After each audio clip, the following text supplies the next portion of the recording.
كي بعد العصر كان تكذا إسكا اعتكافية أيا وحا إيمد الميرو دالنيرا أو المينية markaas wuxuu igu yiri adeerow gurigayga qof baa sakaraada oo aad u dhibaataysan oo walaashay adeerow kaala quraanka soo akhri waxay wiilkii baan raacay gurigii baan tagay gurigi waxa jooga aabihii waan salaamay salaamu calaykum raxmatullah kadibna wuxuu ii sheegay qolkaas inay ku jiro gabadh dhalinyaro ah oo runtii dhalinyarada meesha ugu fiicneed ah gurigii haddaan qolkii gabadhi ugu galay gabadhii waxaa saaran sakaratul mawt inna lillahi wa inna ilayhi raaji'uun wajigeeda waxaa ka muuqda geeri aad u dhib badan ninkii muxsinka ah oo ahlu khayrka ah ilaahay waa garansiiyey gabadha in xaaladeedu ay tahay xaalad adag wuxuu aad ugu dadaalay marka inuu u laqimo tawxiidka u qora ashhadu an laa ilaaha illa allah wa ashhadu anna muhammadan rasuulullah laa ilaaha illa allah wa muhammadan rasuulullah markuu dhowr jeer ku celceshay gabadha waxay tiri ma karo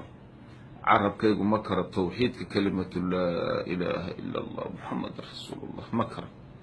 wuu ku celiyey ma karo wuu ku celiyey ma karo allahu akbar allahu akbar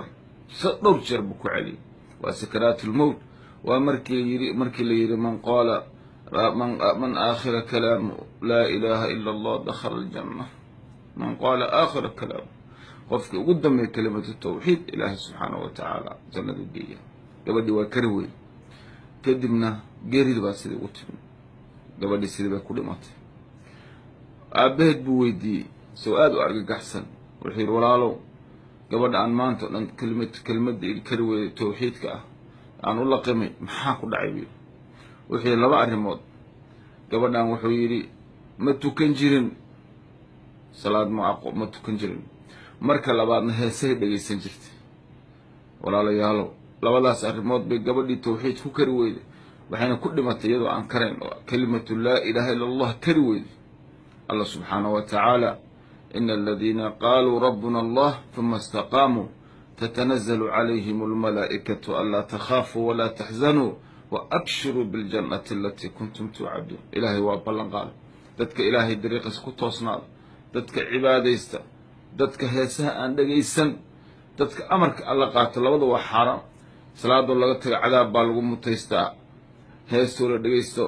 khayr daraa lagu mutaystaa qalbiga nifaaq bay ku beertaa ilaahayna qur-aankiisa uu ku sheegay cadaab ugu bishaaray dadka heesaha iyo qurunka shaqeyna nebiguna wuxuu sheegay ummad dulliya inay soo bixi doonto oo